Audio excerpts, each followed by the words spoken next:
President, Ambassador Qureshi, High Commissioner for Human Rights, Madame Bachelet, Excellencies, distinguished delegates. At the outset, I express my heartfelt condolence on the loss of life and property in Bahamas due to hurricane. I thank you, Mr. President, and the Bureau for your able stewardship of the Human Rights Council. I also commend the High Commissioner, Madame Bachelet, and her office for their contributions towards protecting and promoting the universal values of human rights. We welcome the updates yesterday on current crisis in the Indian-occupied Jammu and Kashmir. I'm privileged to speak today at the Human Rights Council, which is the custodian of global human rights, the third functional pillar of the United Nations.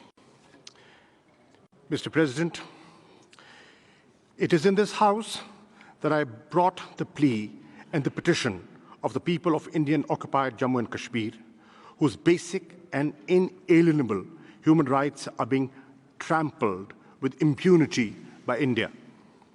The people of this occupied land are suffering systematic and serial violations of their fundamental freedoms.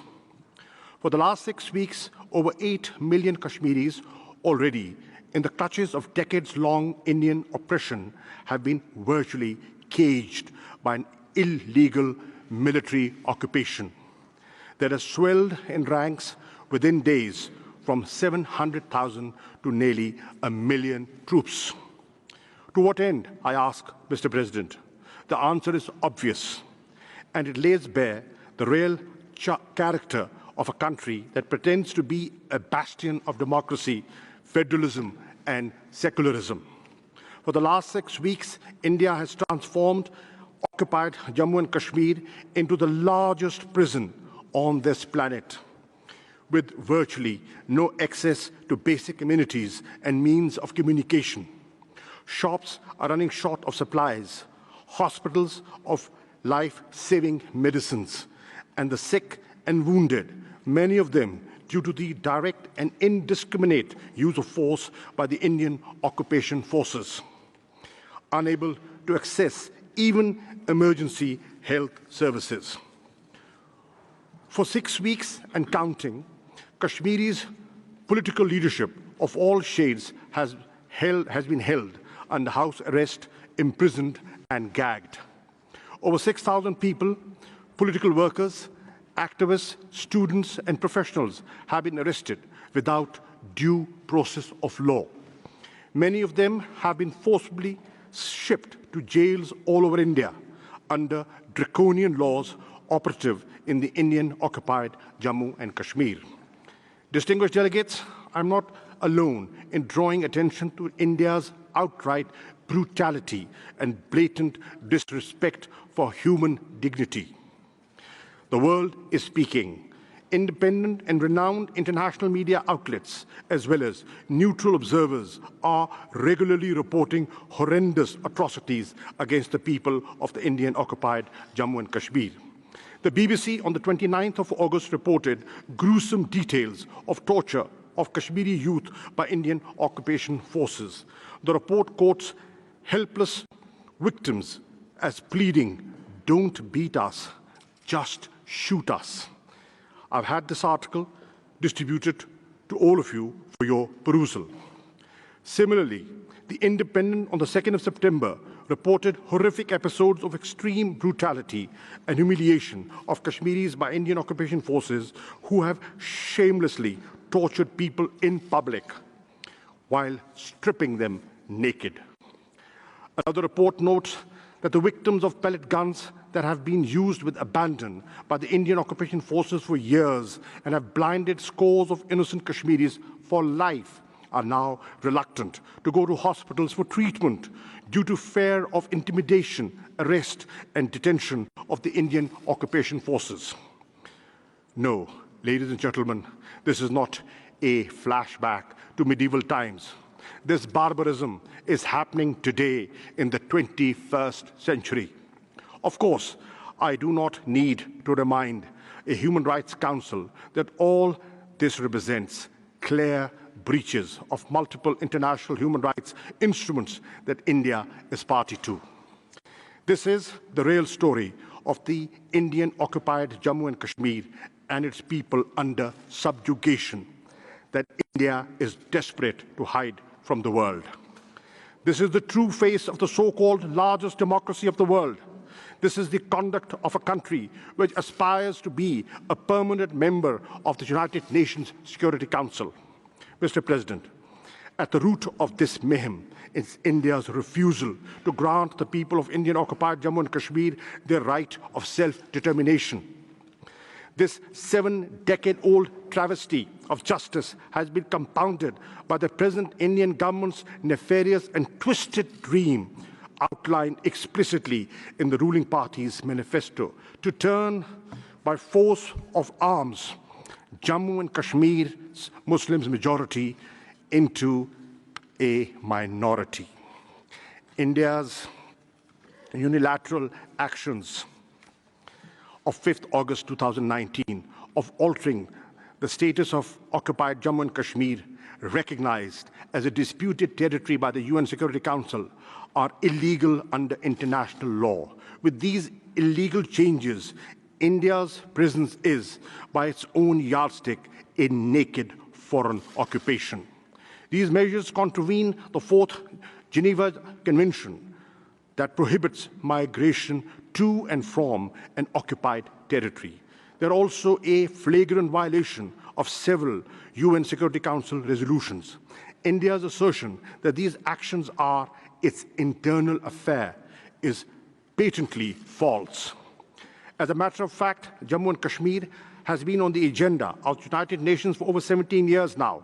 The meeting of the Security Council on the 16th of August to discuss the Jammu and Kashmir dispute is an attestation of this fact. What is happening in Indian-occupied Jammu and Kashmir is not a country-specific situation in this Council's parlance. The atrocities and abuses are being inflicted upon the people of a disputed and occupied territory as affirmed by international law. The situation in this occupied territory must therefore be of direct international concern. It is not and can never be an internal matter for India. Excellencies, the forlorn, traumatized towns, mountains, plains, and valleys of Indian-occupied Jammu and Kashmir reverberate today, and with the grim reminders of Rwanda, Srebrenica, and the Rohingya, and the pogrom of Gujarat. The people of Indian-occupied Jammu and Kashmir are apprehending the worst. Some have said that Kashmir echoes with the silence of the graveyard. Others contend that it is a lull before a storm. I shudder to mention the word genocide here, but I must. With respect to the Genocide Convention, the Kashmiri people in the occupied territory as a national, ethnic, racial, and religious group of people face grave threats to their lives, way of living, and livelihoods from a murderous, misogynistic, and xenophobic regime.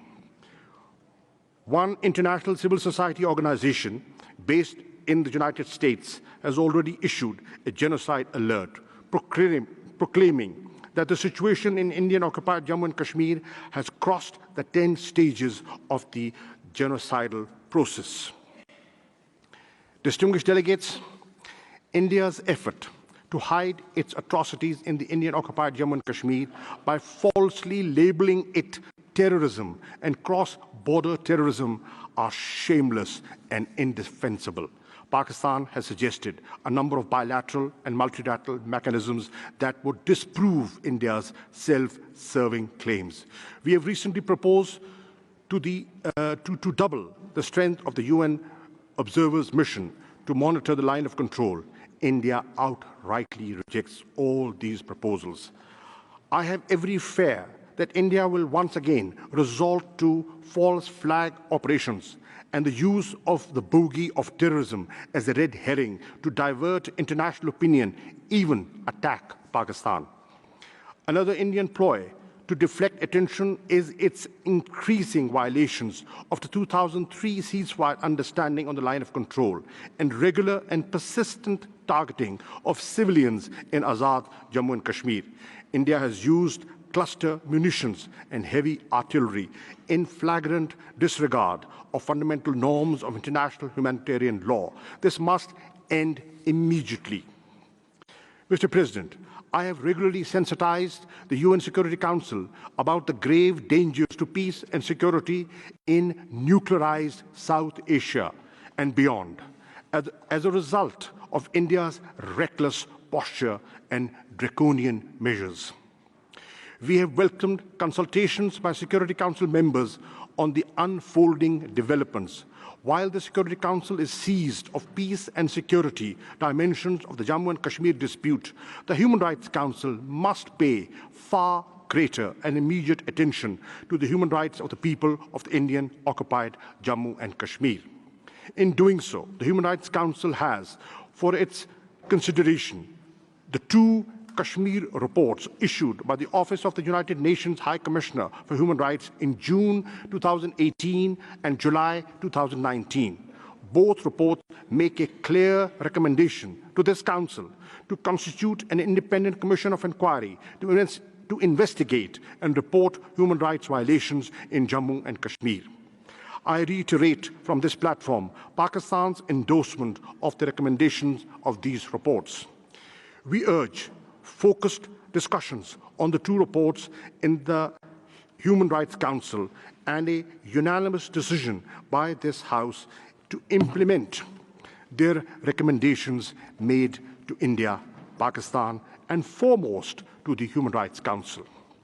If India has nothing to hide, it should allow unhindered access to the Commission of Inquiry as recommended by the UN High Commissioner. Pakistan stands ready to allow access to the proposed Commission of Inquiry or other mechanisms on our side of the line of control, together with similar access to Indian-occupied and Jammu and Kashmir. Mr. President, the Human Rights Council must pay heed to the plight of the Kashmiri people and address the warning signs of a looming catastrophe. For this, the Council should immediately take the following steps. 1. Urge India to immediately stop the use of pellet guns, end the bloodshed, lift the curfew, reverse the clampdown and communications blackout, restore fundamental freedoms and liberties, release political prisoners, stop targeting human rights defenders, and fulfill obligations under the United Nations Security Council resolutions and various human rights instruments as required by international law. India's draconian emergency laws in occupied Jammu and Kashmir cannot be allowed to stand. 2.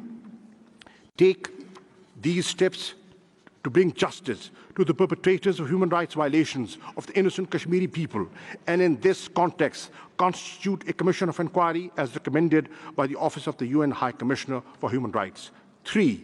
Authorize the Office of the High Commissioner and the Human Rights Council special procedures mandate holders to monitor and report on India's human rights violations in Indian-occupied Jammu and Kashmir and regularly update this Council. And fourthly, call upon India to allow unhindered access to human rights organizations and international media to the Indian-occupied Jammu and Kashmir. Excellencies, today, I have knocked on the doors of the Human Rights Council, the repository of the world's conscience on human rights, to seek justice and respect for the people of the Indian-occupied Jammu and Kashmir. At stake is our collective humanity, the principles that we all subscribe to, and what makes us human. We must not let political, commercial, and parochial considerations cloud and impair our thoughts and actions. We must not allow this august body to be embarrassed on the world stage. As a founding member of this Council, Pakistan feels morally and ethically bound to prevent this from occurring. But to do so, we must not remain indifferent to the tragedy that is unfolding before our eyes. We must act decisively and with conviction. Distinguished delegates, let us not forget that history is replete with failed, barbaric campaigns to wage demographic wars to change facts on the ground. India's attempt must fail